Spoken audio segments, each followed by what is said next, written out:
All right, we are officially live. My name is Destin Noak, Texas Garden Guy, and this is the Garden Party. Here we go.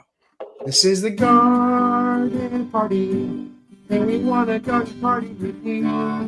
We'll talk about the plants we grow and some things you might not know. The Garden Party.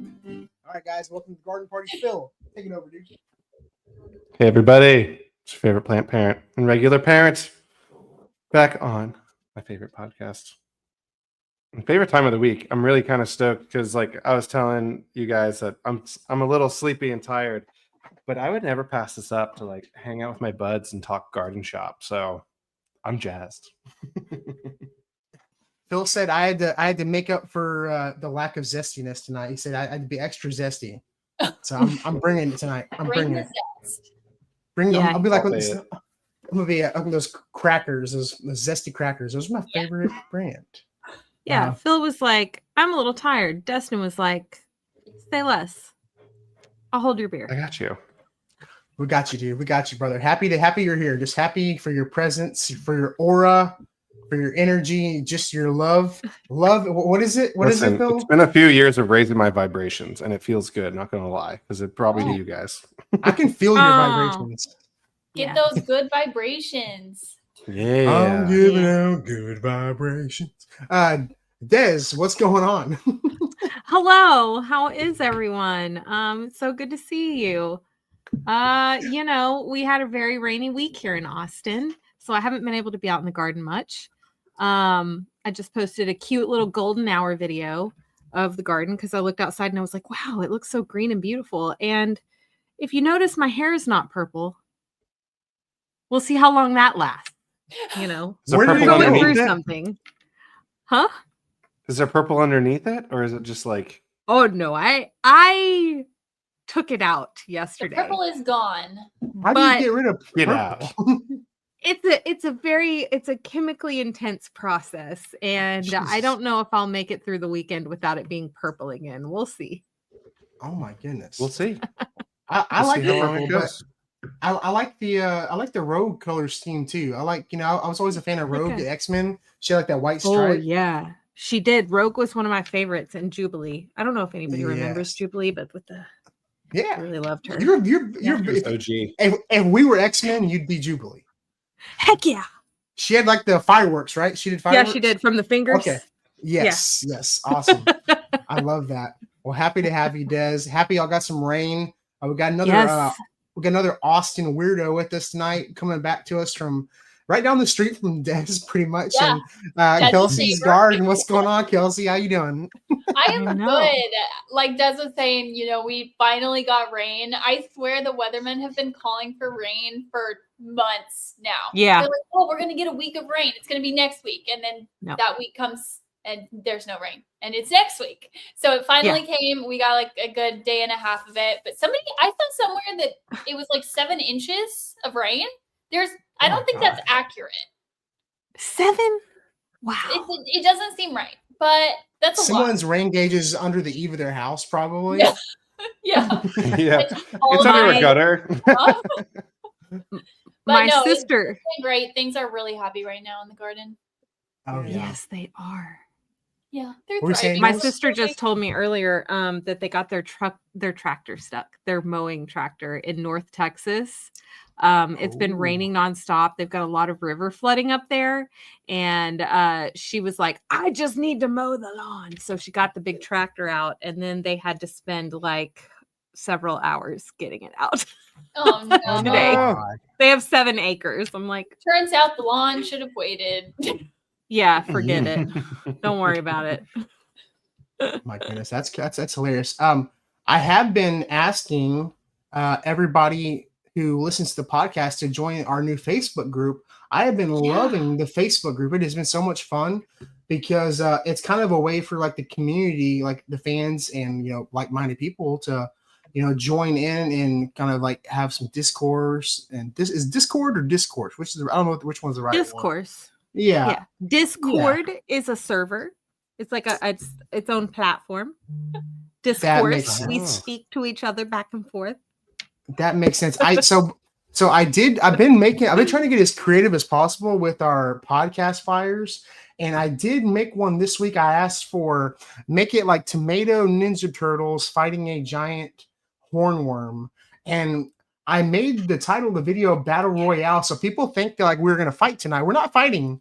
I put in Michael Bay movie fire. And that's what it came up with. So like, what?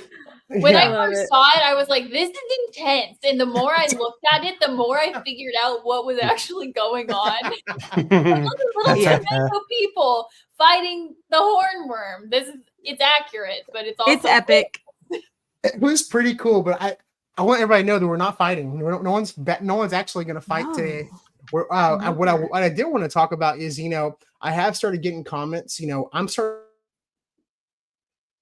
that trademark Texas Garden Guy buffer. I'm starting to get squash in my garden. I've been harvesting quite a bit of it. Actually, I've gotten 3 or 4 squash and zucchinis, and I get a lot of people questioning. They're like, they've given up on squash, they're giving up on zucchini because of the vine borer. It's like that. Oh, it's that bad, huh? Yeah, I mean, I guess it really depends on, like, is it not bad in North Carolina, Phil? We're still early on in our squash growing season, so I haven't seen anything really bad pest wise yet, except for like all my brassicas, because it's getting hot and they're trying to get going, and I'm not good about spraying stuff. And but we're really just getting over, like, my mustard greens are all starting to bolt, but I'm harvesting them at the same time, and they came out so good, guys. Shout out to Haas Seeds. I kept posting stories, and he's like, "These are great." I was like, "You got it, man." I love it. Do you typically let your stuff go to seed and just kind of let it be sacrificial for the pests and stuff like that, or what do you usually do? Do you just pull it when it starts? It depends. Like the kohlrabi is almost working as a trap plant for me, and then I have the bush beans in between those, and then they're gravitating towards the kohlrabi, right? And then the mustard greens, I went out there and handpicked those little caterpillars off, because they were doing some damage, and they're messy. Really they like poo on the leaves while they're eating, and you're like, get out of here, bud. I know. Kelsie, on a balcony, a couple of good birds to come take care of that. Yeah. Well, and that's how I was figured with Kelsie, since she's a balcony gardener. Like, is that your main culprit? Is it birds for the most part that get to your stuff? No, not really. We've got everything. So right now, if I went out there, we have the little cabbage worm caterpillars. Yeah. Those are all over my kale, which is my sacrificial plant for the caterpillars, because they love it. So they're all on that. And then some other plants are just infested with aphids. And we've got the leaf miners going ham. Yeah. Also. And we do have birds. The birds primarily just go for the trees. So I have those little organza bags around my peaches, around baby little figlets. Figlets, yeah. Figlets. Little figlets. Oh my gosh! I got a tangential soft fruit is protected. Nice. Those organza bags are helpful. They're definitely a deterrent. They're definitely a deterrent for a lot of stuff. Yeah, I saw that you did that last year, Destin, and I stole that idea from you, and it's been super helpful so far. Although I will say I am down to 1 peach left. Oh no! They make some bigger ones. Yeah, they make some bigger ones. Like, they make really big ones that I started putting over like whole, sets of like cherry tomatoes. That's a good idea. Yeah, so they make really big ones. I started getting, and I reuse them. When I pull them off, I just rinse them off and let them dry and reuse them. What were you saying? Sorry, Phil, dude. Yeah, it made me think of, remember that word we learned at Figtoberfest last year that neither of us knew about figs? It was like the peduncle. Is that the peduncle? Yeah. The peduncle is like the base of the fig. So when you were talking about organza bags, and you tighten the bag over the figlet, and you tighten it over the peduncle.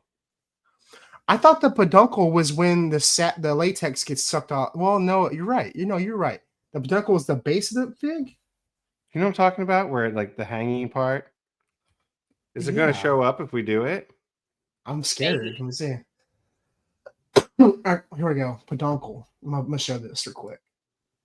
I'm gonna do peduncle fig. Now I'm nervous. What's going to pop up?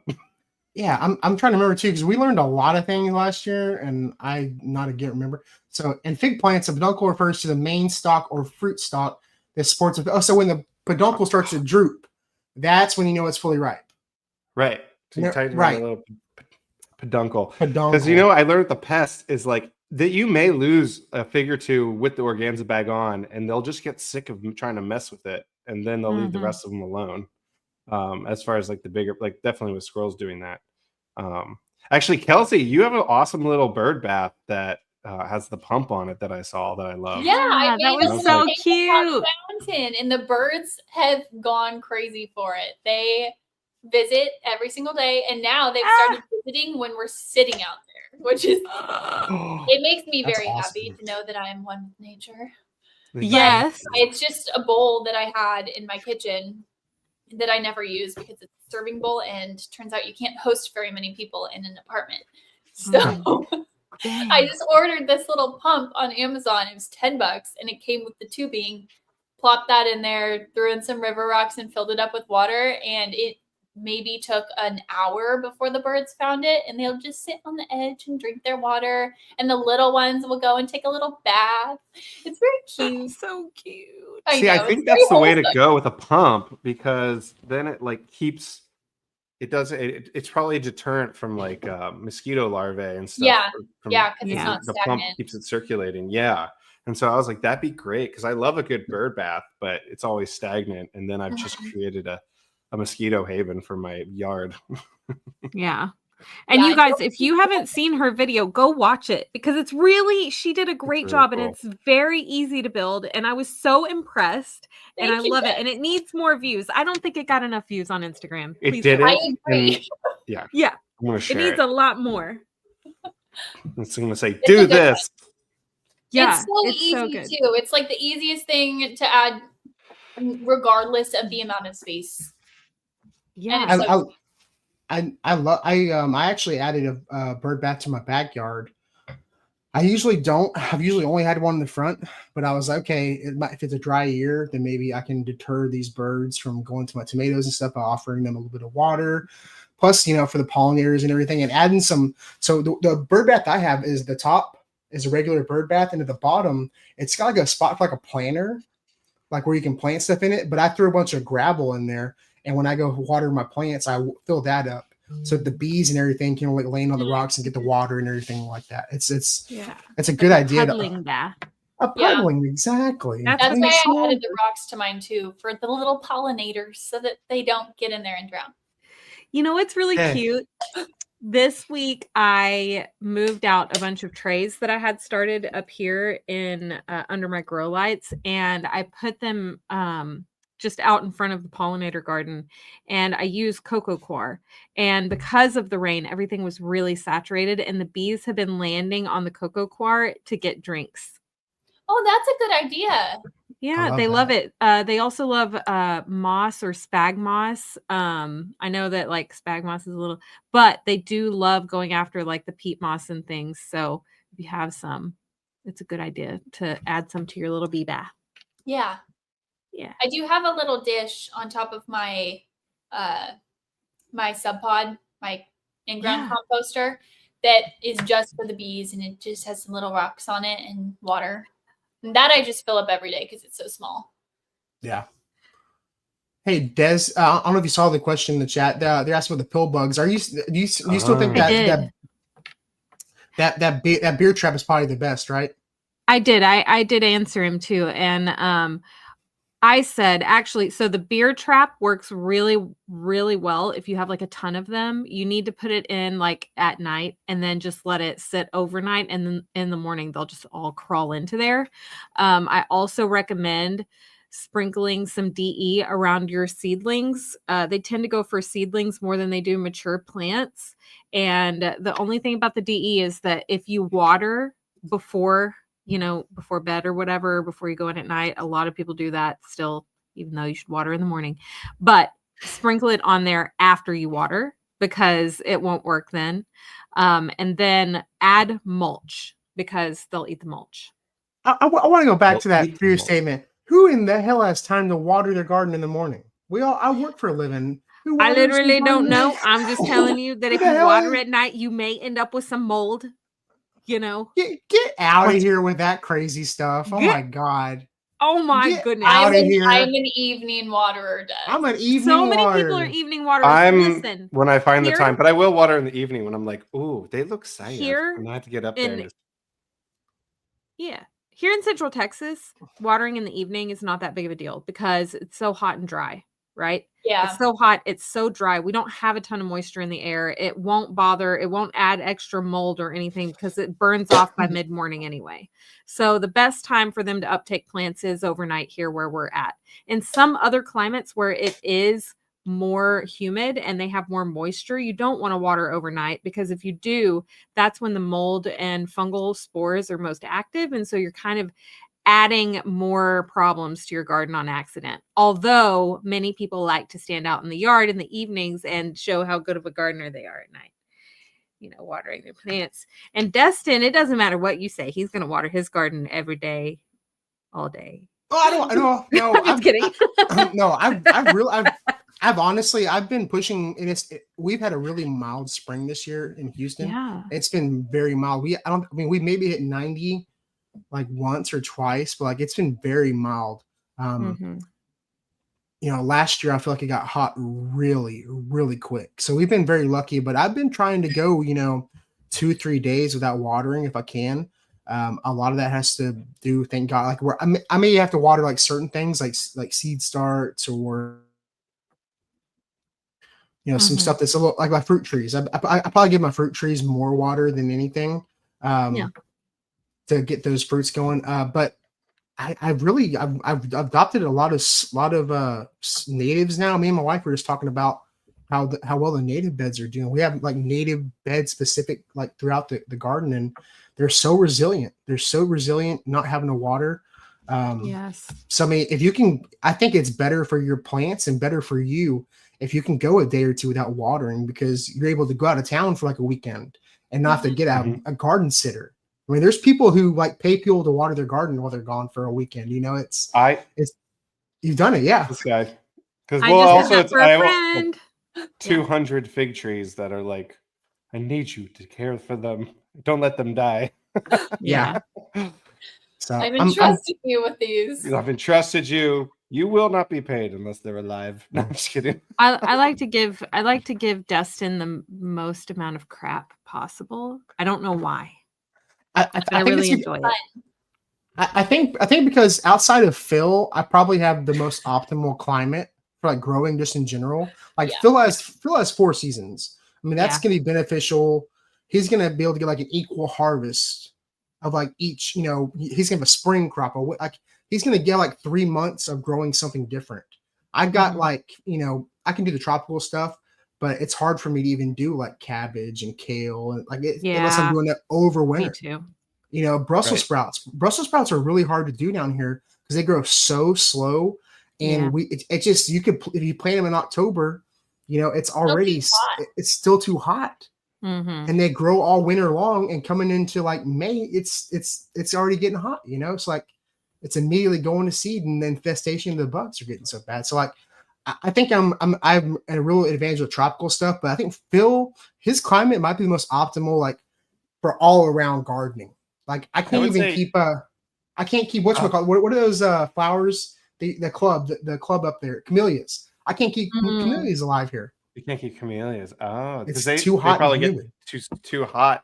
And camellias do like shade. Like you can grow them with underneath in an understory below trees, and I think that's really fascinating.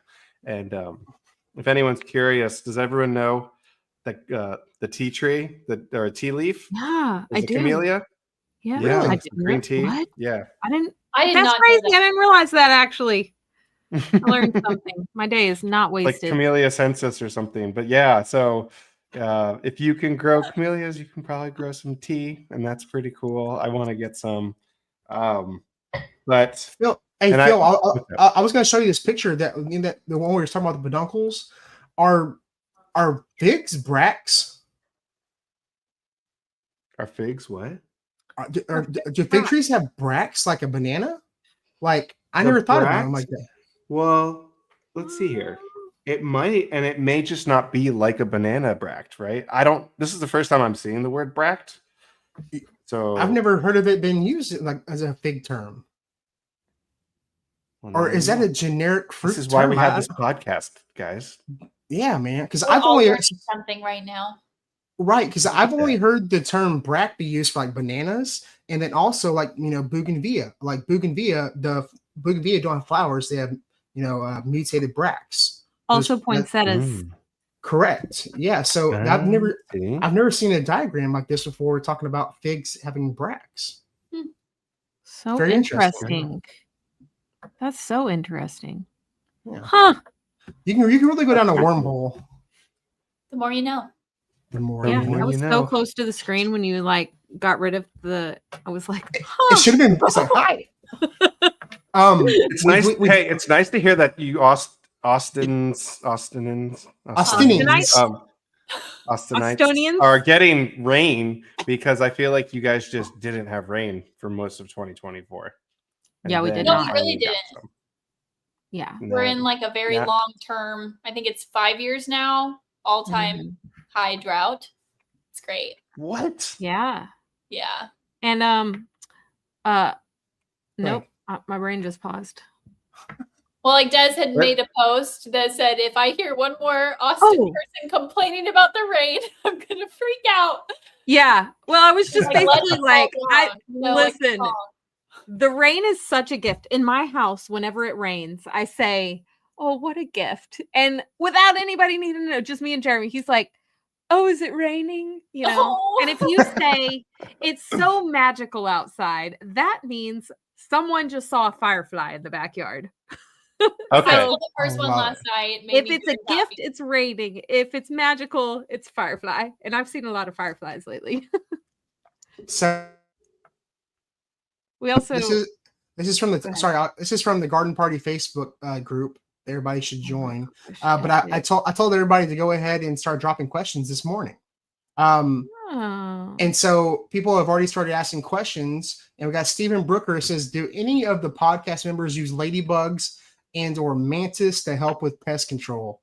Are there any other good bugs? My thing was the green lacewings. I wouldn't recommend buying ladybugs. But Des, what is your opinion, Des? I recommend buying the cards of green lacewing larvae or eggs and just setting them out in your garden, because the lacewings actually will stick around and you'll see them multiply pretty quickly. As far as ladybugs go, they fly away super quickly, and they're also kind of poached from the wild, to be honest. They're taken from somewhere else. So let's not use the term poach, because there's no season. I don't like to recommend ladybugs. And then mantis, I use integrated pest management in my yard and garden, and I don't use any sort of pesticides. And I find mantis euthecas all over my garden all the time. I've already seen 3 this year. So, and I've already interacted with a lot of little baby mantis. And that's just from being a really good steward of my own backyard and making sure that I'm careful about what I'm spraying. Because when we first moved in here, we didn't have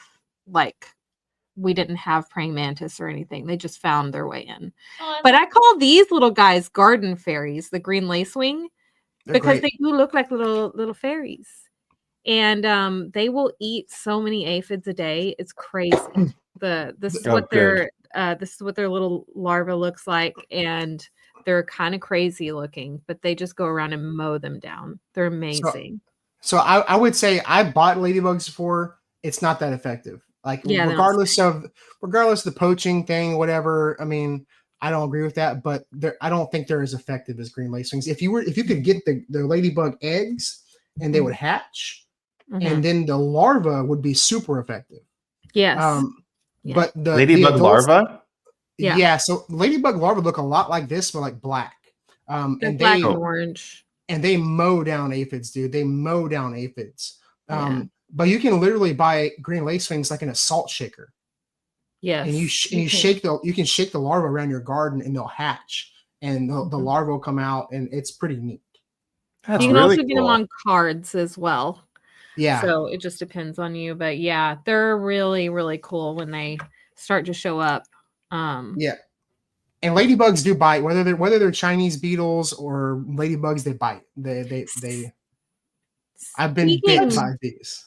Yes. Yeah, they will. Speaking of being bit I've by got a a video of it. ladybug, over here in the comment section, Bowtie, I believe, was talking about assassin bugs.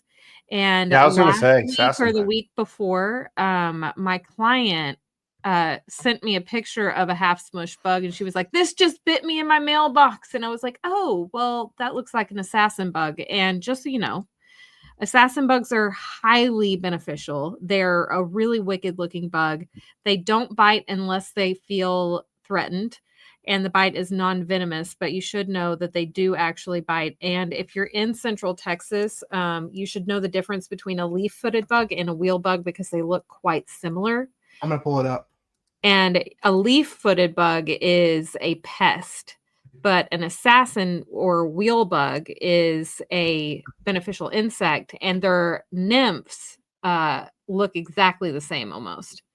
So being able to really identify the different types of insects in your garden is really important because it can help you create a better integrated pest management system within your own backyard, which I think is really important. At a certain point, I feel like no amount of spray can do as good of a job as nature can do on its own. That's very true. That's just my approach. I know Destin is a little different. It's each their own. You know, I try to be as organic. I don't spray when I first you started. do a great job. Well, when I first started gardening, I was on a routine where I was spraying like once a week. You know, like it was. I had to be on it, and I've kind of gotten away from that. Do I lose a lot more to insects? Probably, but I feel a little bit better. I don't necessarily think it's any more advantageous to organic garden. I think you're going to get less fruit. You're going to get less veggies. But what you do get is going to taste better, probably. Yeah. I mean, yes. Yeah. It depends on what your goal is. Yeah. How effective? My goal is to eat my food. That's a good goal. That's what there's two things to that. I feel like too. If you're part of the foundation of your garden to accommodate like sacrificial plants and integrated pest management, like how you lay out and what your return and your yields are might vary. And if you were to do like an intense garden system that was as tight as possible, and you didn't have more of like an organic from like a setup organic foundation standpoint, you might have to use pesticides more just for that, how you've designed your garden space or how you best utilized your garden space. But exactly. I was gonna what was I gonna ask? I had a question and I blanked on it because I'm tired. It'll come back. Phil's had a long day. I presented on the coastal geomorphology and regulations on construction on the coast.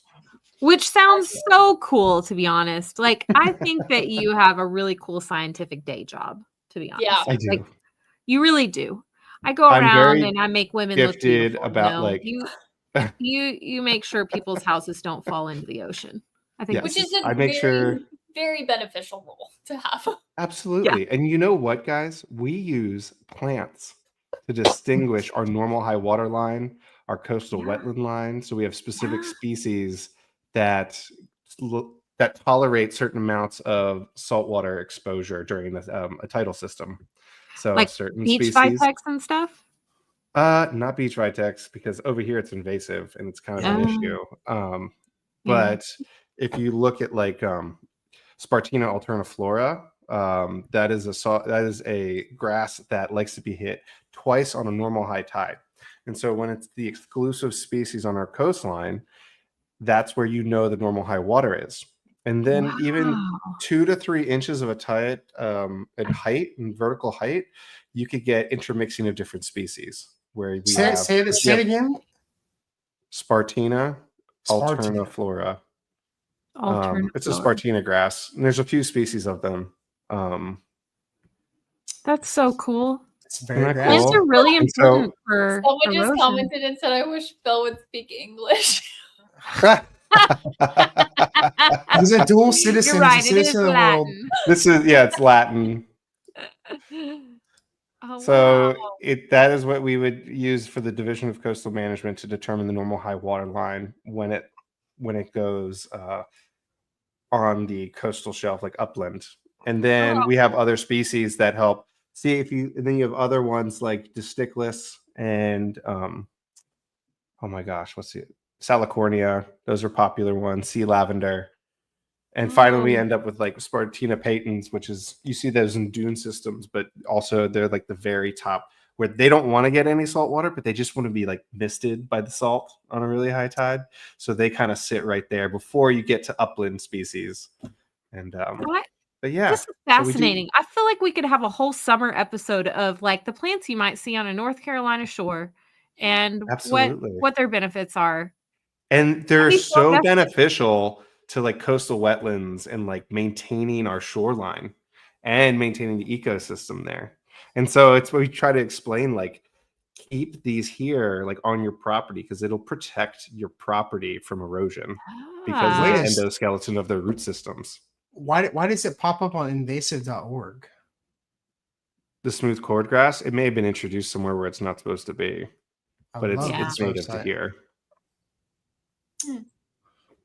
This is cattails, bulrush, a lot of those species I see on a daily basis if I go flag coastal wetlands or flag normal high water at a property. Sure helps with erosion too, huh? Absolutely. And then we talk about that, like I spoke about that today with dune systems, and frontal dune systems are really great for protecting our towns in the coastline on the barrier islands. Yep, not sandworms. That's only on Arrakis. And never seen one of those movies. I'm not a mentat for that. So I am a mentat for coastal geomorphology. But and then we talked about dune systems because the infrastructure of plant root systems are perfect for keeping dunes in place. And we look for the first line of stable natural vegetation. And we'll flag that on the beach side to help those like front dune systems.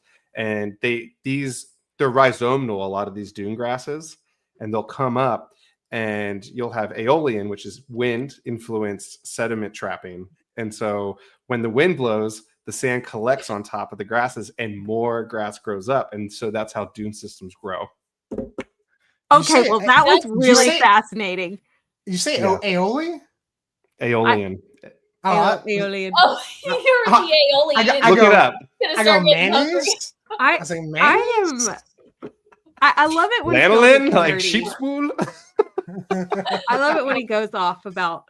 You guys love it. I'm like, yeah, I'm just being like hiding, like Phil. All you do is talk about figs, and now you're just gonna drop this bomb on us. Yeah.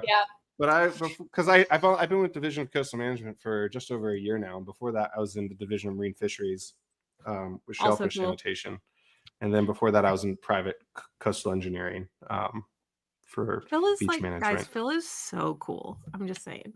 I guess now is a good time for me to make an announcement. Since we're talking about careers, a lot of y'all know that watch my channel that I do a lot of work with Nelson Plant Food. Well, a position with outside sales opened up, and I have accepted a position with Nelson Plant Food as an outside salesman. So starting in June, I will be, traveling around to the nurseries and, growers. Sounds terrible. Like that. Yeah, it sounds so bad, man. You have to go to these 6 nurseries. There goes my money. Customer relations with nurseries and plant shops and stuff like that. So I'm excited about that.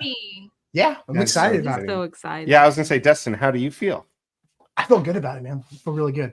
The company I'm with has been great for like 7 years now, and they've been great. I wasn't pursuing this. It kind of just popped up, and I think the best time to make a change is when, you get an opportunity like this every once in a while, and you can't pass it up. So I'm excited about it. I'm excited about a new challenge and definitely moving into the green industry, like definitely getting into the nursery and landscape business. I'm excited to doing it. So congratulations, man. That's huge. Very excited. It is huge. I'm so excited for you. We'll still be doing the podcast every Wednesday. I just may be doing it from a hotel room from time to time. So that's maybe they totally won't offer. I have to start bringing maybe. Yeah. Yep. No, for sure. I'll just bring this exact one with me. Yeah, just take a picture of it. Just like have the Oh my roller. God. Like binder clips or Oh, something and you have to stick bring it the on light up curtains. thing in the back. Just make it look like I'm in my office. Yeah. Yeah. That's awesome. That's a good You idea. could probably get like a Temu like background printed. Like if we could Yeah. take a picture of it. I bet I Temu will could. print it Yeah. on a shower curtain for you. I'll figure Look at me, something I'm out. solving all the world's problems. I'll figure something out. But let's get back to a question. So this guy, Ron Hobbs, apparently comes on the podcast a lot, and we never answer his questions. So I want to make sure we answer. I want to make sure we talk about his question, and y'all might have an opinion on this. Ron says, mine never get answered, but here goes. What is the advantage of putting cedar mulch around my tomato plants? I've seen Des do it, so I've done it, but worry about the acidic part hurting my tomatoes. And my response was, this looks like pine straw more than cedar. Yeah, it's pine straw. I don't straw. use cedar mulch. Okay, this is a 2-part question, Ron, and I'm really glad you asked this. Okay, so pine straw, there is this thing where people think that pine straw or pine needles will acidify your soil. That's kind of a myth. It doesn't really do that. And I like to use pine straw because it's slower to break down in the vegetable garden and it's easy to peel back. And it's also very lightweight when you buy it in a giant bale. It's not super heavy, so it's easy to move around. You don't have to worry about that. And then as far as the cedar mulch goes, cedar mulch is a really good thing to use around areas that you want to keep snakes and mice out of, and rats. Actually, they don't like it. It works as a really excellent repellent. So you may want to use like a cedar mulch kind of closer to your house, in your ornamental beds, or like, near a shed or something like that. But I would not put it in a vegetable garden, just because sometimes cedar, I feel like, can leach out some sap. And it's, I just feel like it's better to be used in other places. I do know that people use pelleted cedar mulch in certain areas of their garden beds to repel pests because it smells, it's got such an aroma to it that some pests don't like it. But pine straw is excellent for a vegetable garden, and there are many benefits to it, and it's readily available and super inexpensive. So that's why I like to use it in my vegetable garden. It also doesn't have the added risk of adding seeds, like weed seeds, to your vegetable garden, like some straw does, because even seeding straw that's not supposed to have any extra like seeds in it does sometimes. And sometimes you'll direct sow seeds and you'll see something pop up and it turns out that it's whatever came in the seeding straw. So that's why I like it. Kelsie, do you use mulch on your balcony, like in the beds? I actually used to, and I stopped doing that. Mm-hmm. So I stopped because I was noticing a higher number of pests in my garden, just because I do have limited space. So the areas where I can see the soil, I just stuff another plant in now. So I'm doing more of the dense planting method and less I was going to ask. method. And then as far as keeping everything watered, I just do wine bottles that I've collected from my neighbors. I fill them up with water and I just put them upside down. They're definitely not your wine bottles, right? Definitely not your wine bottles. Some are.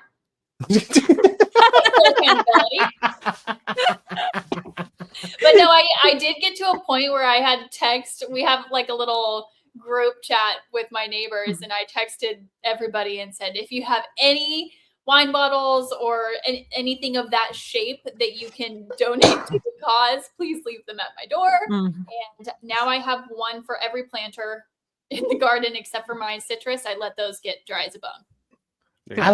I love that idea. That's kind of what I do. Like right now in my tomatoes, I posted yesterday. Was it today or yesterday that I'd ordered? I kind of didn't tell anybody that I ordered 2,000 desert rose seeds. I was kind of told me. On the hook. Yeah, I told you. I kind of kept it on the download. So I've got like 20 trays of desert roses. I've got about 1,000. What are you going to do with 2,000 desert roses? The goal was to keep some, sell some. Wow. I'm kind of using the trays to mulch my tomato beds right now because I don't have where to put them. So they're literally sitting on the beds, the trays. And when I water them, the excess water goes down and hits my tomatoes. Yeah, that's smart. Even my pots, like my fruit trees and stuff, I set little pots because if anyone's seen my backyard, I got a lot of little things, big things, and so you got to find space. So mulching with plants and even potted plants is kind of a good idea too. Exactly. That does help. That does work. And actually, my buddy Little Jade Bonsai, he specializes in just like jade trees, bonsais.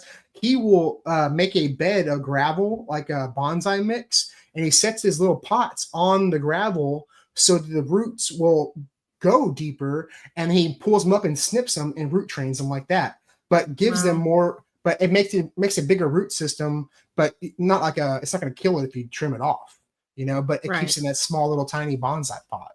So I kind of have that with some of my succulents. Like they grow through the bottom, you know, and you just pull them up, snip them, and move them where you want. So it's a win-win. That's awesome. Yeah, that's good. This brings me back. Like I was actually going to ask Kelsie if doing dense planting is a thing, because I saw someone else do it and they're like, why not just put as many as you can, break all the rules, like if you have limited space, and go for it. And I wanted to see how that was going for you. Even watering at night. So good. It's definitely, I'm noticing that it's a lot easier to dense plant like lettuces and more leafy things with tall things, so that the tall things like tomatoes and cucumbers and things that can grow up have room to do so. And then I can fill everything around the bottom. So for example, in my tomato pot, I've got my tomatoes along the back. They're growing up a trellis. And then in the front, I have lettuces. I have arugula. I have some herbs. I have thyme and oregano on the front so they can kind of trail over the sides. Ooh, pretty. Yeah, it's pretty. Love that. Nice too. And then flowers mixed in there too. And I'm finding that since my pots are deep enough, I'm not having any issue with growth. But in my pots that are a little more shallow, or my balcony, my railing planters, those I cannot densely plant. I tried and everything was starting to die. Yeah. So we stopped doing that. I'm also doing dense planting in my current new layout for my vegetable garden. I am really trying to work with the little shade pockets underneath my tomato plants and grow also oregano and thyme and basil of all different kinds and varieties, and carrots. And, you know, I've even still got some radishes going somehow. I don't really know how, but they're doing great. And I have dwarf tomatoes mixed in with my bigger tomatoes. And I've just really, my fennel is with my dill it's all in there, and it's doing great.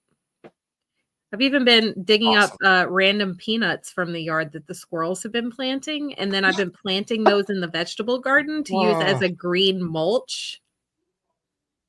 And it's going great, guys, just so you know. It adds nitrogen. It does. It's a lagoon. Well, man, I don't know about this. Squirrel's planted about 200 water oaks in my garden beds. Dude, man. Hey, I started digging mine up. So I've had acorns fall, and they out of my live oak in the front. And I know it's going to take 100 years for them to get big. But I was like, well, I'm going to dig them up. I'm not going to waste them. You know, so I dug up a couple dozen, put them in pots. And I've probably got that's a lot. 2 dozen. Majestic. I mean, an oak's an oak sometimes. You know, I guess not all oaks are created equal, but like you get these nice coastal live oaks where we are with the huge windy like branches that look down and come up, and they got the Spanish moss, and I'm just like, this thing is a tree ant, and it's too cool. It's magical. Yeah. You just like touch it and you're like, oh, my aura. And like I can feel my aura. I can feel the molecules in my body mix with yours. No. Look at that. Jacob said he uses the garden straw. I'm guessing that's probably like easy straw. Easy straw is supposed to be like 99% seedless. Yeah. Which it can work. I've used it before. I live in Houston, so I don't have much problem with moisture control. I mean, if anything, like sometimes the straw or a mulch can add too much, like hold too much moisture and add fungal issues. I told whoever was it, Ron, who was asking about that, use whatever you have available. If you have a bunch of pine trees, a bunch of pine mulch, go use the pine mulch. It's not going to hurt anything. If you have Spanish moss, go use Spanish moss. You know, use whatever. Spanish moss is a great mulch. Yeah. I mean, the only thing I wouldn't use is grass clippings. Yeah, don't do that. You'll never get it out. You'll never get it out. Yeah, and once you've got too much nitrogen in your soil, you're kind of just, and then if you've got seeds in there and the grass starts growing in there, forget it. You're going to be Dunzos. It's great to leave on your actual grass, though. It is. Yes. Did y'all see my new mower? Your mower looks like the Cybertruck of mowers. Yeah. Or it looks like something from what's that called? Oh my gosh, where it's like I don't know. Anyway, they're in the desert. It's dystopian. Like what is it called? That festival that you and Jeremy go to? Festival. Burning Man. We don't go to Burning Man. Are you kidding me? Not a Burning? No. I don't know your life. No, it'll come to me. It'll come to me. It's very steampunk. Metal Gear. No. Oh, I don't know. But it came with a bag, and I was like, I'm definitely not going to use this. I always Charlize Theron's in the movie. Yeah, she is. Oh, Mad Max, Fury Road. Mad Max. Yeah. Yeah, it gives Mad Max vibes. There's Jeremy. Jeremy said, Mad Max, bro. Come on. Thank you so much. My brain was just like, out of here. Yeah. Of course he knows. But that mower is so awesome. I want to shout out Osos. They are so apparently California is going away from using gas-powered mowers. Good. Like they're trying to outlaw like gas-powered mowers and lawn equipment. Which, hey, I use battery-powered everything, so I don't know how. I don't know. But they basically designed a mower for like landscapers with like a huge battery on it. So that battery is 35 amp hours. It's huge. It's like a car battery. And that's what I was going to say. It looks about the same size. It was huge. Yeah. And I mowed my front yard, my backyard. And if you ever seen me mow my backyard, I'm start, stop, move something, start, stop, move something, start, stop, move something. And I still had 81%.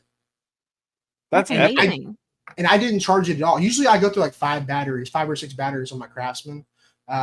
So they leased it. They let me borrow it. It's too expensive for me to buy.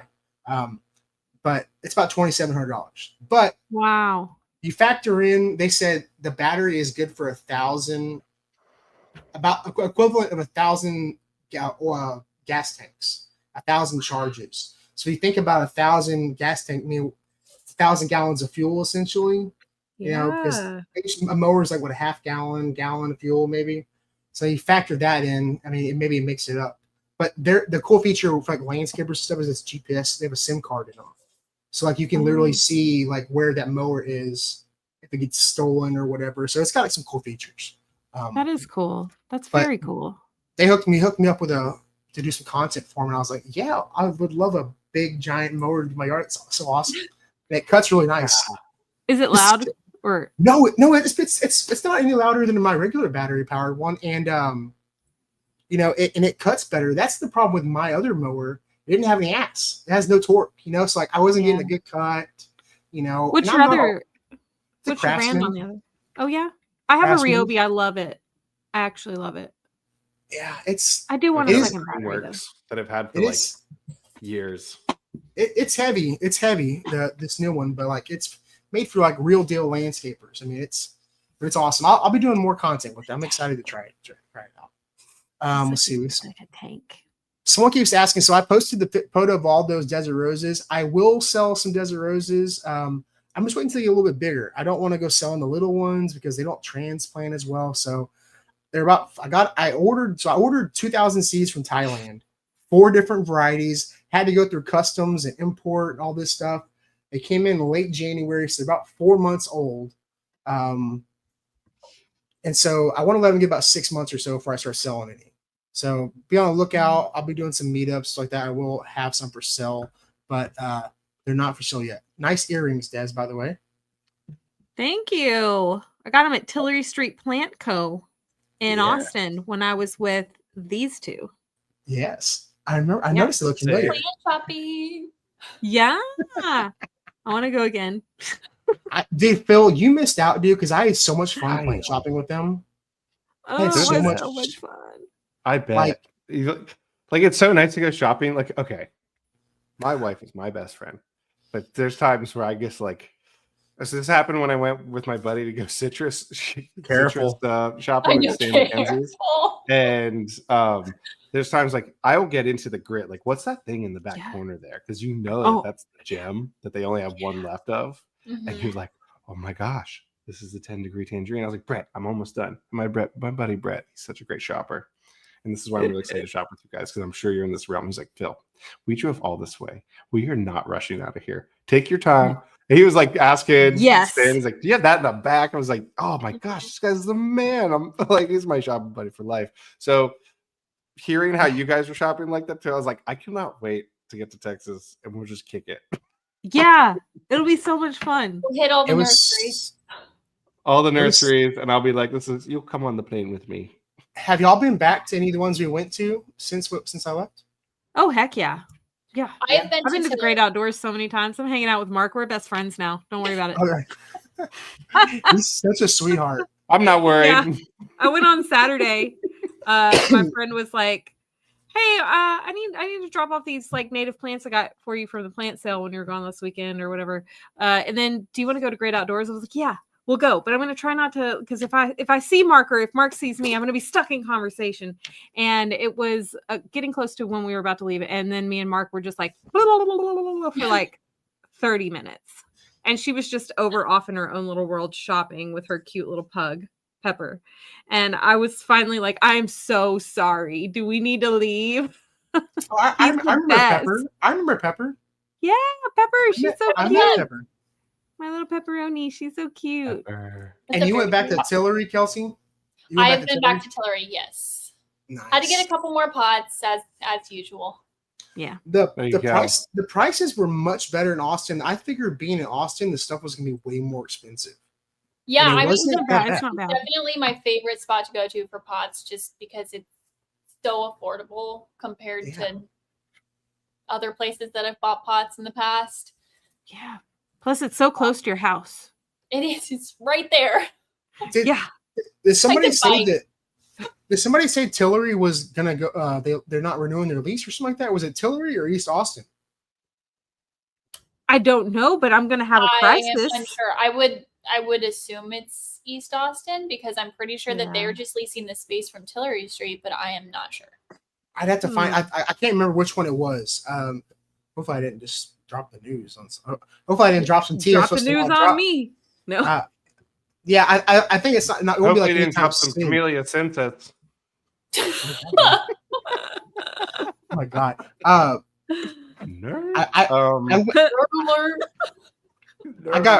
got really lucky. Shout out to the Houston Cactus and Succulent Society. Really nice people. They had their spring sale last Friday, and I talked to my boss. I was like, "Hey, I got this thing I got to go to. It's in Houston. It's about 30 minutes away." I was like, "Can I take a long lunch?" And he goes, "Yeah, but pick me some stuff up." You know, he's like, he's got a little section of his yard where he wants like some carefree like succulents and cactus. And I was like, cool. I bet they have like native cactuses and succulents. And so I got him a bunch of cool stuff. But like I walked in and they're like, "Texas Garden Guy, what's going on?" And like they had like one of their pots for me. Like they're a lot of them make pottery and stuff. Like it's so cool. Lots of cool booths. Lots of cool booths.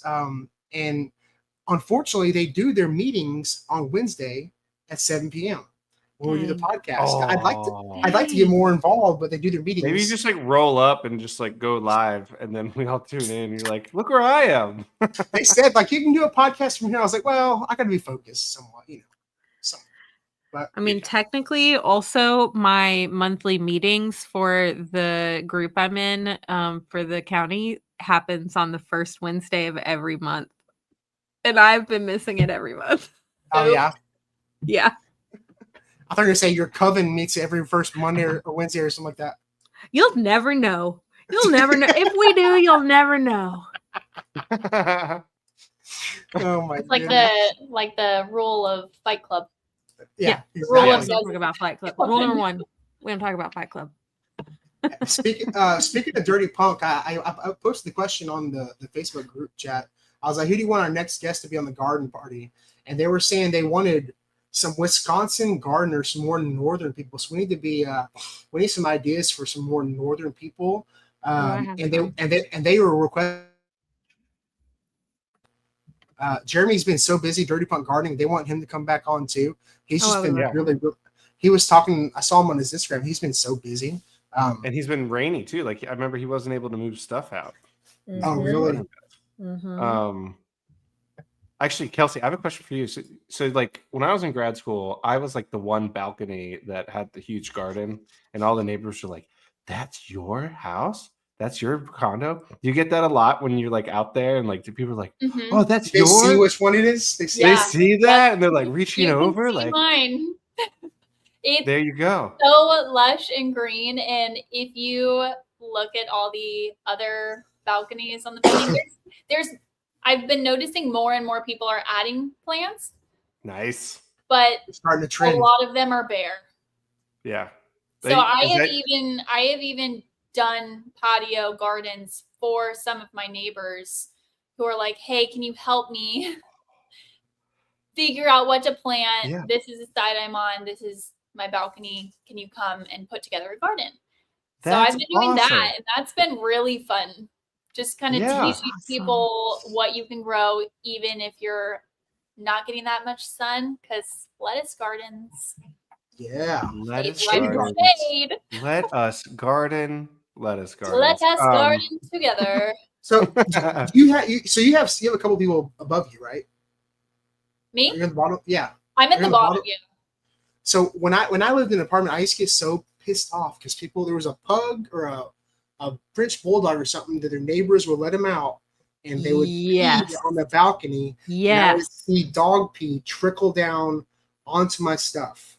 Yep. Onto my railing, and I used to get so mad because it just stinks. It freaking stinks. Yeah. Have you had anything like that happen? No, people will actually get in trouble for doing that here. Yeah. Our building will hammer down on the law. So we go. have like a little grass area out back behind the building where people can take their dogs. There you go. There you go. That's good. People are being respectful. I don't notice It's not any always the case. personally. Yeah. I mean, That's maybe huge. some of the other people in the building have neighbors who have stinky dogs, but Not up in here. not affecting my patio, so that's good. But I think it's really cool, like that you're straight up like your community influencer of your patio garden. Like people look at like my little building. Maybe I can do that, and then you're like, yeah, but are you watering up there? Like you ever point up and be like, you got to water that one. Oh my gosh. Okay, so today actually one of the people that's on like the top floor, they had water on their umbrella and they popped it out, and it was like just this huge amount of water that plopped onto my table, which is metal, and it made the loudest sound, and I was like, what just happened? So I walked out and I looked up and I see that they have draped their umbrella over the side of their railing so that it would dry off. But I was frightened. Oh no. I don't blame you. That's a little scary. Watch out from I above. think it was just water. It could have been worse. Yeah, it could have been a lot worse. Well, and you're not going to be in an apartment like that much longer, right? Whenever No, not much longer. So in November, I am moving to the country where I have a backyard, and I cannot wait. We've got a long list of projects coming up. Yeah. Yeah. So this winter is going to be a lot of construction, and I did start a YouTube channel. So I will be making all kinds of videos on what we're doing in the backyard that will be posted there. Exciting. I couldn't get Kelsie's garden. It is gardening with Kelsie. All right. Got it. So go ahead and right now. Subscribe, but we're going to be sharing everything that we're doing up there. We're going to be building a huge enclosed garden because we have a lot of deer, and we'll be doing raised beds and maybe a pergola. Who knows? It's going to be really fun. I'm excited for you.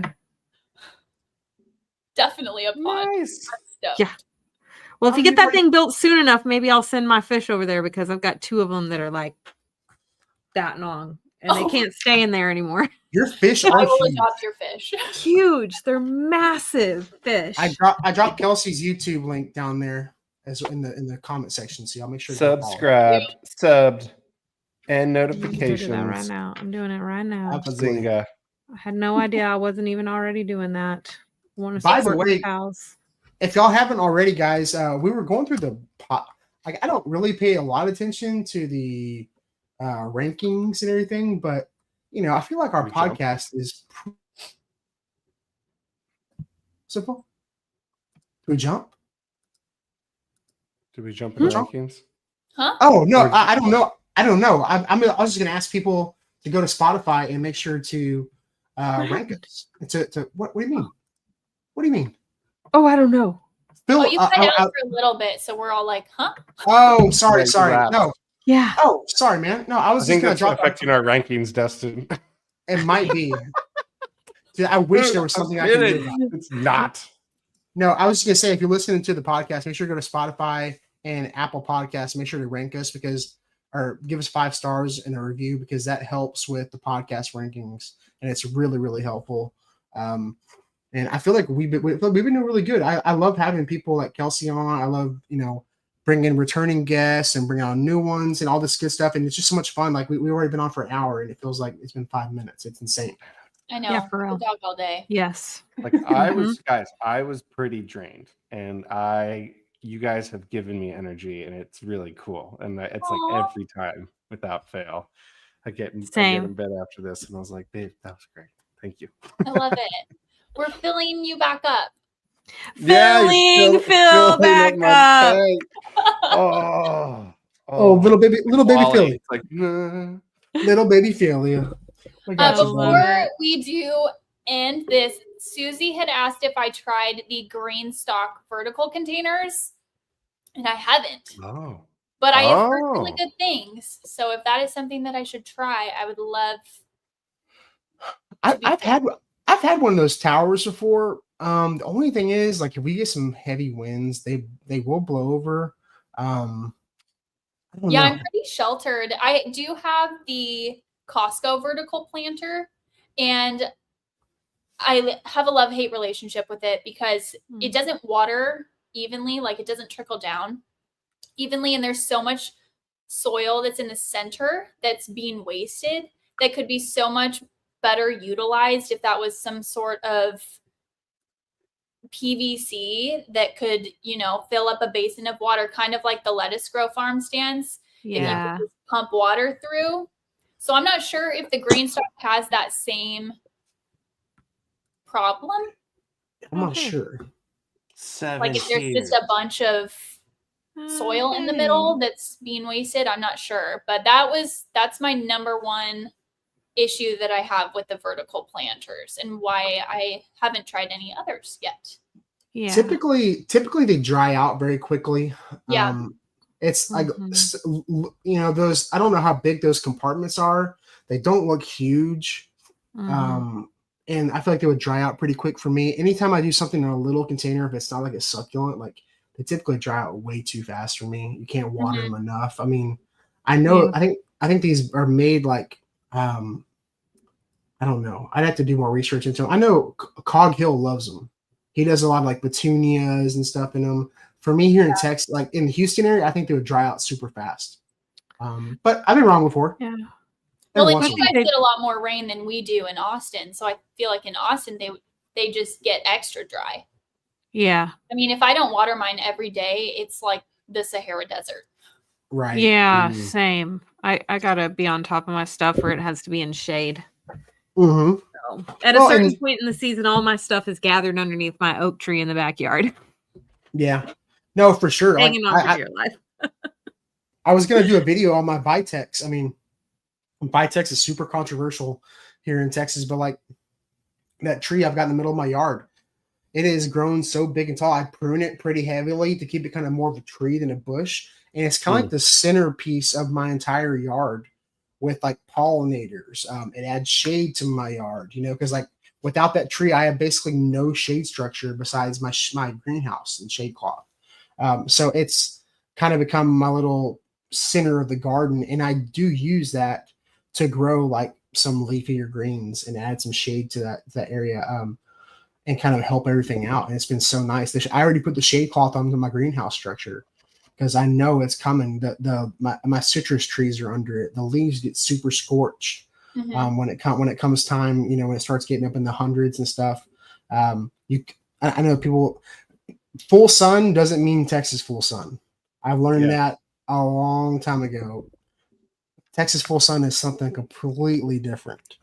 Yeah, sure is. Shade cloth is a must have. Yeah, fully. It's been huge for me with my baby figs when I'm moving them out, just having the shade cloth. And I created that like low tunnel. If you guys saw my latest YouTube vid, yeah, just flip it up and put all my babies in there. You babies. And then my nursery. Have you thought about maybe adding like a more permanent, like a permanent situation, like driving some posts in the ground and putting like some eye bolts? You know what I mean? I thought about it. I was gonna just do I would take that low tunnel and just lift it straight up and just put like a knee wall frame, like about yay big on top. So now it's like longer and I can go through it.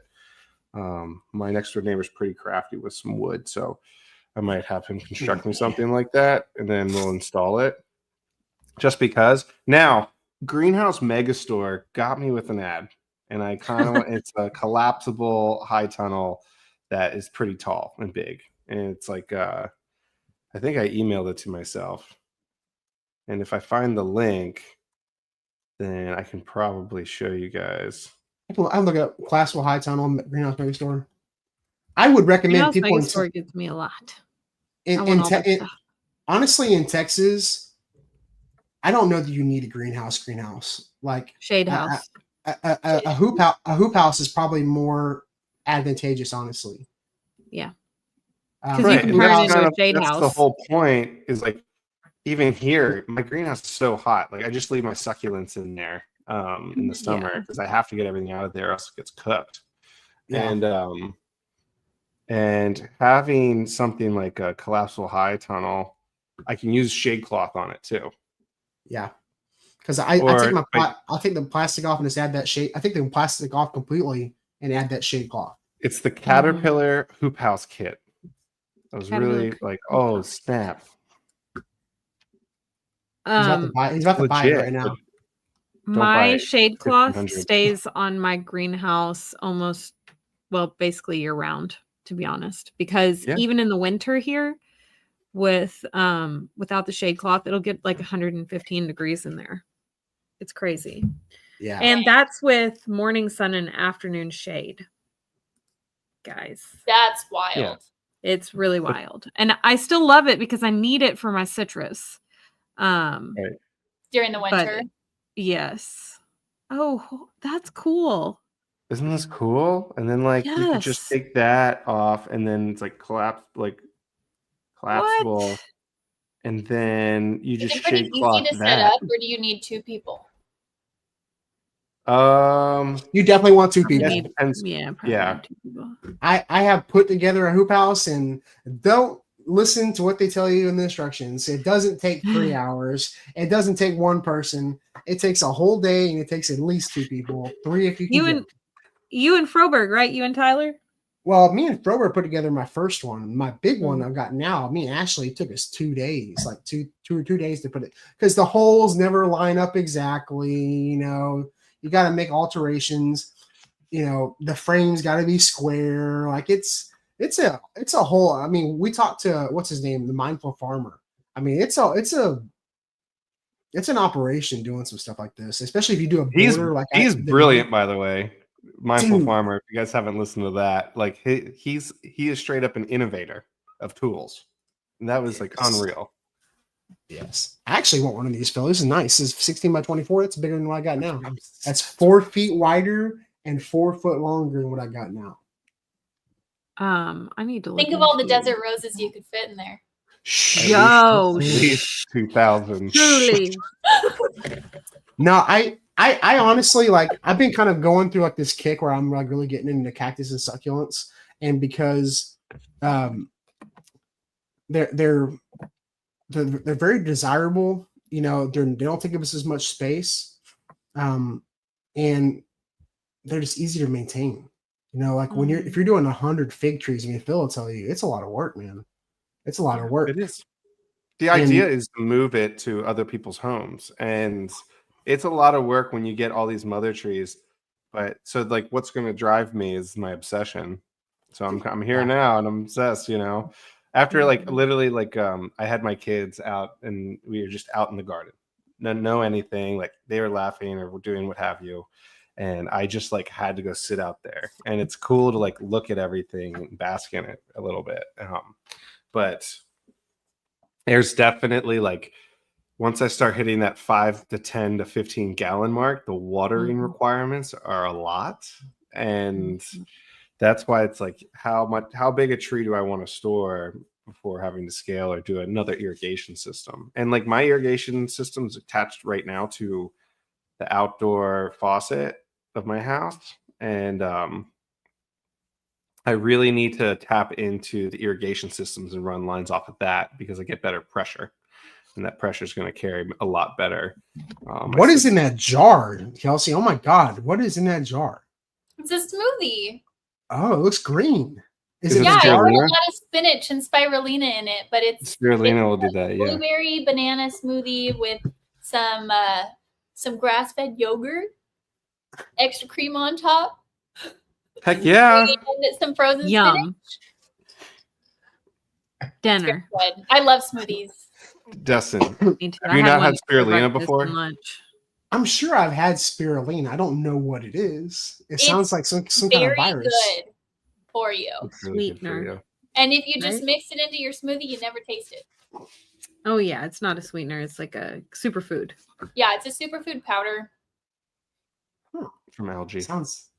It's algae. Fried algae. Yeah. Oh, Yep. okay.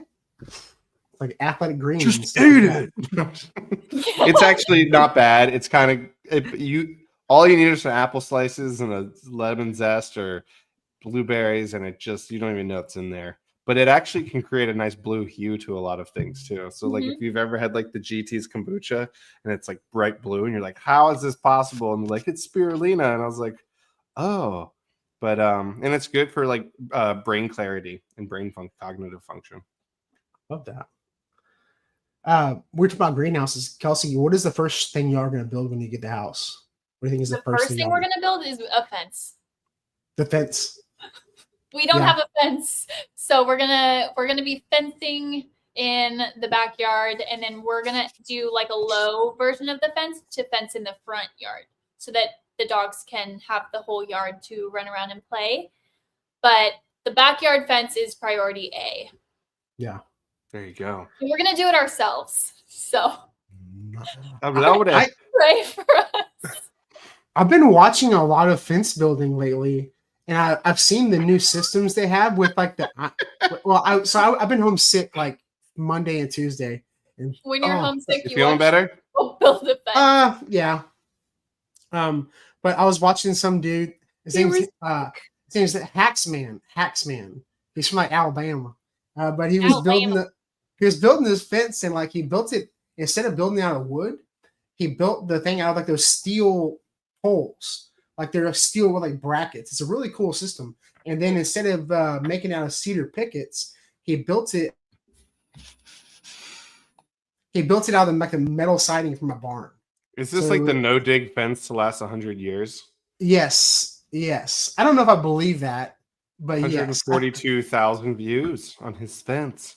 Dang. Yeah. He uses like the pole driver, which I'm sure you could rent. I'll send you a link. It's pretty cool, but it would definitely make having to dig. Like I just had to replace the corner of my fence, and digging one post hole sucked. So if I didn't have to dig any, that'd be great. So like, we're probably gonna have to rent like a post hole digger. Do it. Not the handheld one, because there's gonna be a lot of holes to dig. Oh yeah, yeah. It's the If you're lining building everything up. Kelsie, like, so I did 4 posts for my outdoor shower, and that was probably one of the best things I've ever built was my outdoor shower. So I highly recommend that. Heavenly. It's heavenly. The fence will need You to put go up. plants in it, and then you're just showering with plants, and there's frogs, and there's lizards, and they're all just hanging out there. You're just in nature. This is the Hacksman. Yeah. This is the Hacksman, and this is the fence. Okay, I'm gonna have to check that guy out. But they did the no. It's like they drive a pole rather. It's like a metal post with brackets, so you don't even have to do wood. It's really nice. It's pretty slick. It's kind really of the way. interesting. Yeah, there's a bunch of ways to do this stuff. Mystery I feel like botanist with asked a metal stake or a pole instead of wood, it would probably hold up better to the windstorms we get. Yeah. Yes. Because fences come down all the time if it's just wood. Right. Yeah, it's different. I'll pull a picture up. Yeah, it'll look like this. Have you guys heard of Uncle John's show or whatever? Uncle John. Yes, he goes around. It's at Uncle JHONN show. And he goes around and he builds things for people for free or helps his neighbors out. And he has some really great little fence tutorials on his channel as well. And he uses some really cool things and does them all by himself. Oh, I know this guy. I know Uncle John. Yeah. He's the guy. He's my mutual on TikTok, yes, but not on YouTube. But I really love his videos. They're so inspiring, and he and his wife have some great tutorials out there. They're a lot of fun. So, speaking of people who do stuff really nice, I met SB Mowing this weekend. You did. I saw y'all saw that. Like I didn't know how big he was. I'd seen his huge, stuff. massive. Wait, isn't he the one that does the yard cleanups for free? Yes. Yes. Okay, those videos are so satisfying to watch. They are. She falls asleep to him. I do. You guys, I like to watch garden renovations in the UK, like time lapse, and also mowing videos to go to sleep and yard cleanups. Those are my favorite things. So he's on my rotation. Yeah. Like if you have a hard time going to sleep at night or you wake up a lot, like in the middle of the night, you just throw one of those on and it's so satisfying to just watch everything go into its right place. So this kid was so cool. He's only been doing YouTube for like 3.5 years. Yes. And he's got 2.8 million subscribers on YouTube. Yeah. He's got 4.3 Instagram followers. 4.3 million Instagram followers. Yeah, we went to dinner. Great. We went to dinner and Ashley said, "So do y'all have like a similar followers?" I go, "Ashley, he has 20 times what I have on all my platforms just on Instagram." Yes, he does. I was like, holy crap. So I didn't know how big, but he's 26 years old. He does it full time now. And he was telling me that he shoots most of the videos, the year-round he shoots the videos for the whole year in 2.5 months. Wow. Yeah. Yes. That's a lot to edit too. I get it. But it's so a lot of work. Each video is a day of work. Like each video, each video is an entire day. Like I couldn't do what he does. Like it's insane. It is so insane. It's crazy. And he's young. He's like 26. But I had no idea the following until y'all's reaction last week, Des. I had no idea how big. I was like, okay, maybe this dude's pretty big. And then I went to dinner and had dinner with him on Friday night. And I came home and it was thundering really bad. And Duke had another incident where he ate through my wall. Was it storming? What? It was thundering really bad. So I gave him CBD. I gave him. Oh, poor Duke. And he halfway ate through the garage, where the laundry room and the garage door. I didn't post anything on Instagram. I was like, I'm not really happy about this one. This one isn't as funny as the door. Door is $75. I'm replacing a sheet of drywall and some trim now. Like this is, so not fun. Not fun. Louis, my little Snorky, he has terrible. He can't handle fireworks and he can't handle thunderstorms. Like he gets so scared. He needs a thunder jacket, but I don't even know if that would help. So I get it. I don't think they work. They don't really. Really. And poor Duke, he's just a giant love. Poor baby. Well, today I put him in his crate. It was gonna, and I come home for lunch anyway. So I knew it was already thundering this morning. So I put him in his crate, covered it with the blanket, gave him some treats, and he was fine. You know, I was like, at this point, I gotta crate him. I gotta crate him when I know it's gonna thunder. If it's not, he's fine. He doesn't do anything unless it's thundering or fireworks. Fireworks is even worse. Oh my god. Yes.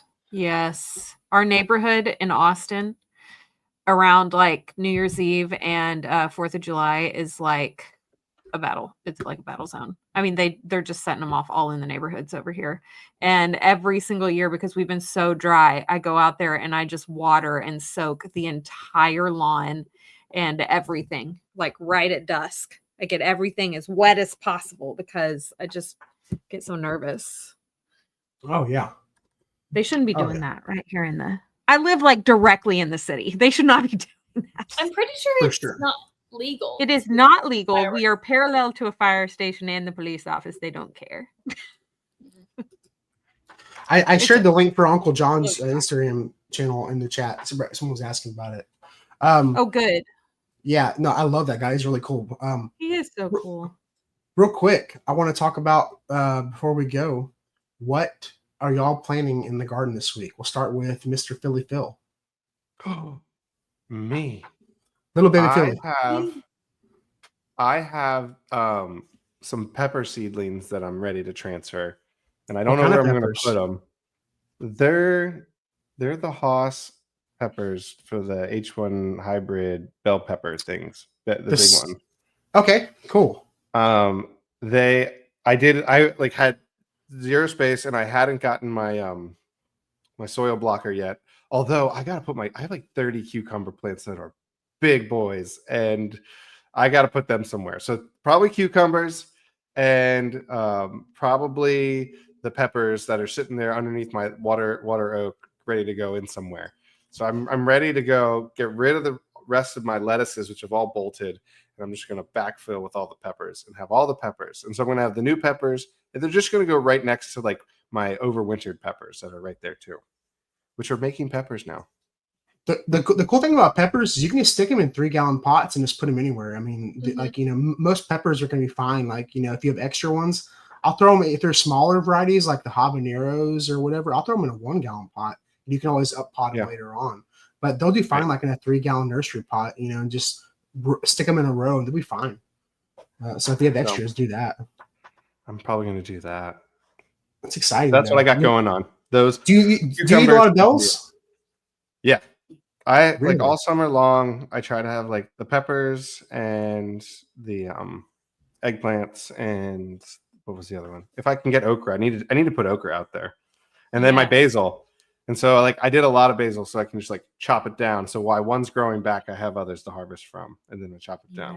Yes, that's what I did this year. And then I took a whole seed packet of basil and I sprinkled it all in between my San Marzano tomatoes, that whole bed right there. And I just sprinkled it all in. So I want the baby basil to come up below it as the tomatoes take off. That's the plan. That's exciting. Obviously, I know you go through a lot of basil. We had pesto tonight.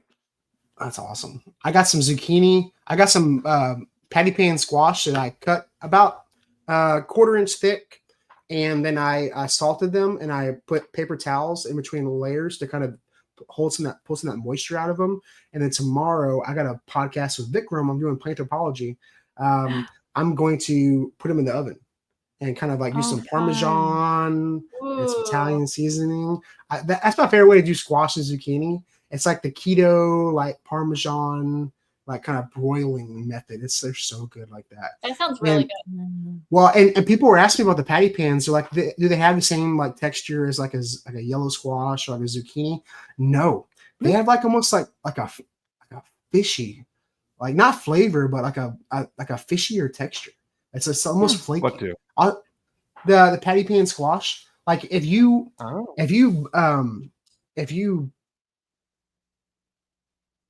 we've done panko bread crumbs on them and put them in the air fryer, and it tastes like fried fish.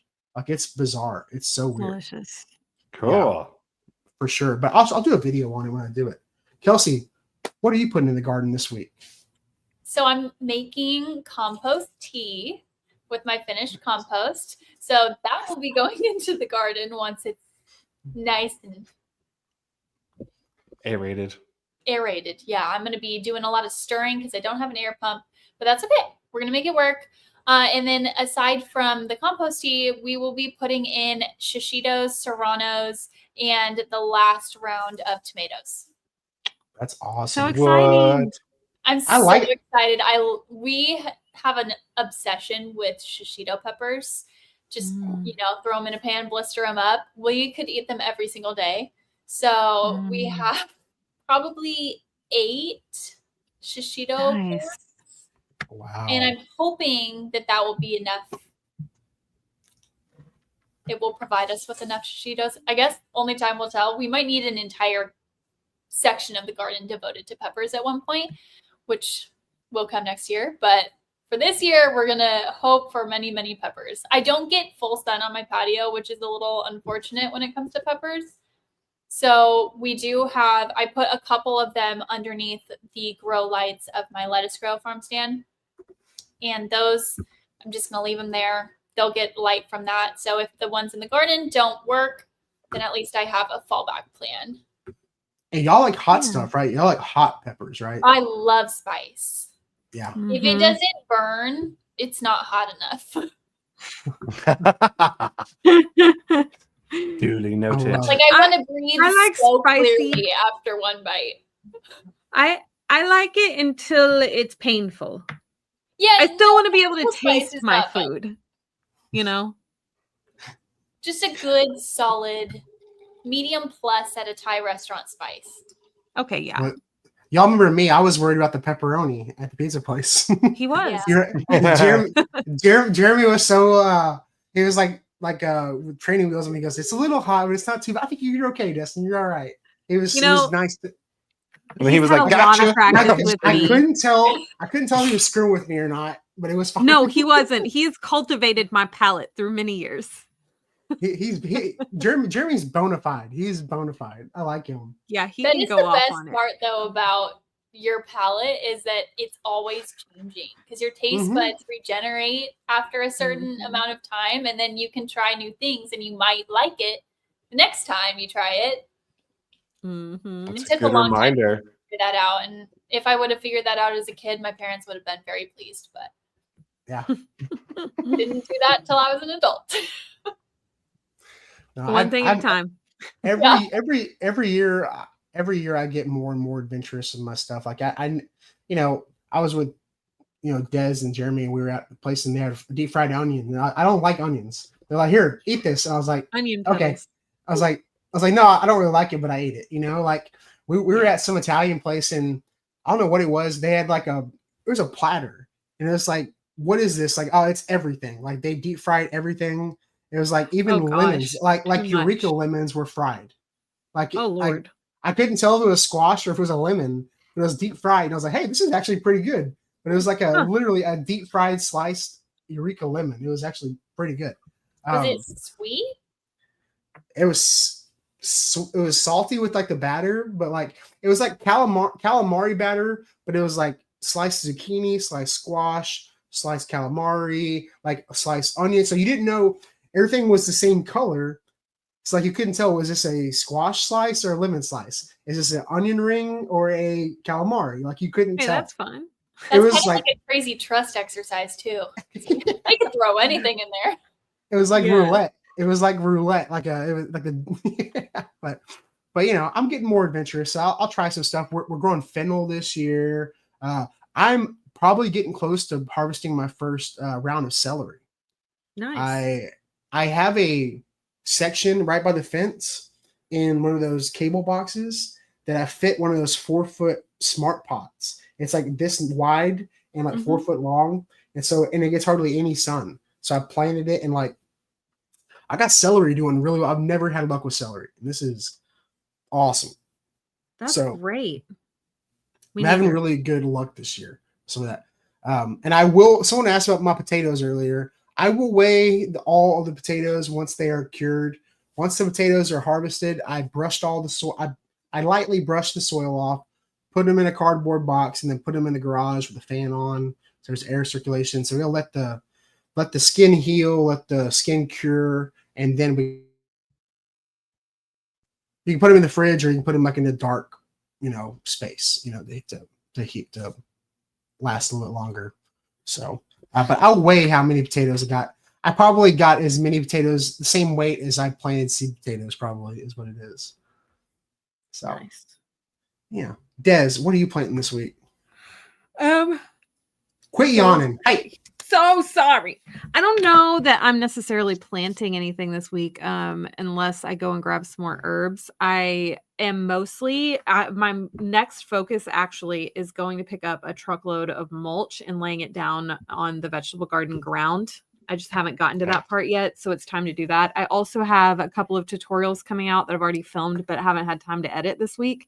One of them is it's going to go on YouTube, and it's about my cucumber / tomato arch. Can y'all still hear me? And it is just kind of like a little more in-depth tutorial about what I'm actually doing there. And yeah, more of the same shenanigans, guys. That's basically all I got going on. Right now I have a lot of cleanup to do from the storm. Actually, my patio looks kind of atrocious. Like the rain kind of battered the trees, and the pecan tree was putting out pollen, and so the pollen is everywhere. So I've got to clean up some stuff. And I picked up a new butterfly host plant this week, and I would love to tell you what the variety is, but I can't remember. So, it's called Senna, velvet leaf Senna. And so I'm going to be talking about that. It's the host plant for the sulfur butterfly, which is a really cute little yellow butterfly. I love them. I thought of you, Des. I was doing dishes earlier, and there was a butterfly right outside the window, and I saw it, and I was like, "Ooh, I've never seen you before." And so I got my phone. I was like, I gotta do this. I'm drying my hands off, grab my phone, walking out the door, and as soon as I turn on the corner, it just goes like faster than a butterfly typically flies away from me. Man, it's like I also remembered this. So Jeremy this week, speaking of Jeremy, right? He went and got a pizza oven, and now he's going to teach himself to make Neapolitan style pizza dough. So we're going to be experimenting with pizza in the backyard. Nice. So maybe Destin is going to have some backyard pizza when he comes. I would like to volunteer as a taste tester. I would love to have you come be a taste tester. That would be awesome. Like, okay, I'll be right there. Yeah. So I've actually been thinking about you a lot. We need to go plant shopping. Yes, I will text you. Yeah, good. I won't be in Austin this weekend like I was originally planning on being. Had some work stuff. I missed 2 days this week, so I gotta kind of make it up this weekend. But I will be. I'm going to be in Wimberley. I'm going to Wimberley to a bed and breakfast, which is kind of nice. I'll send you some details on that. That's well, it's Memorial Day weekend, so we're trying to make it like an event, like a little weekend out of it. It's gonna be kind of nice. Sweet. But we really have a really big event coming up at the end of the month, which Kelsie, I don't know if you're available May 31st, but you should definitely come to Wichita Falls with us. Maybe you and Des can road trip together. Road trip? I'm not sure what I'm doing yet, so I will get back We'll get you details. We'll get you details. Yeah. So we're gonna be at Smith's Garden Town. Phil will not be with us, unfortunately. But the rest of the garden party crew will be there, including Vikram Baliga, the plant prof. He's going to be there at Smith's Garden Town May 31st. That's a Saturday after Memorial Day weekend at Smith's Garden Town in Wichita Falls. We're really excited, and that's kind of like the last thing I have planned for the spring. You know, we got TNLA in the fall, but like that's kind of like, you know, we're on cruise control after that. It's pretty hot too. Yeah, it's going to be getting pretty hot, and so we'll probably be chilling till the fall. And but yeah, no, I'm really excited, guys. There's going to be a lot of cool stuff. I will be traveling more starting in June with my new job. So if I do come to San Antonio, Austin, if I'm going to be somewhere and some people want to go grab dinner and stuff, I'll be available. I'll be available. So we definitely need to go. We definitely need to, I will recommend go to Buffaletta too. That might be my new favorite pizza place. Oh, Bufalina Do. Bufalina Do. I said Buffalina too. So Bufalina Do. Like Bufalina Do is some good pizza. Yeah, it is some really good. I'm white trash. I know. It's okay. It's okay. I said Buffaletta. If I Googled Buffaletta 2, it would pop up probably. Oh my goodness. Also in Italian, it says like Bufalina Do. It might be Bufalina Due because that's how you say two in Italian. Yeah. So we're like both D-U-E. They actually say it's Bufalina Do at the restaurant, but you're probably most likely right, sir. I mean, I would take the Italian guys, like, you know. over anything. Phil is half Italian. Yeah. He is. What does no? He's got a citizenship. He's like he can legally go there. What does Buffalina mean in Italian? Bufalina. What does it mean? It's a buffalo mozzarella. So like That's they have a different. It's from a different cow. The buffalo. Right. So like with buffalo mozzarella is like it's the best mozzarella, right? And fluffy, and it's got like that umami flavor. That's just. They usually cut them in like chunks or discs that you have on top of the sauce. Sprinkle some basil, you're good. Pizza margarita right there. I'm getting hungry. Yes. Oh my goodness. Well, guys, thank y'all so much for your time. I really appreciate it. Phil, I know you're really tired. Des, I know you've been Edward Scissorhand and a lot of people today. Yeah, I Kelsie, have been actually. Kelsie, I'm sure you've ran 16 miles today with your whoop strap. Go Beavers. Okay. Well, happy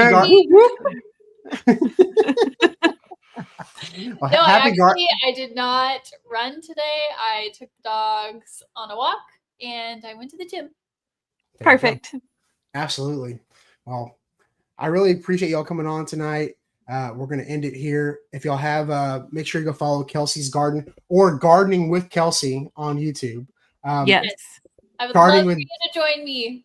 Yes, absolutely. Make sure you go follow her, follow Phil's Figs, follow Gardening with Des, and we'll see y'all next week.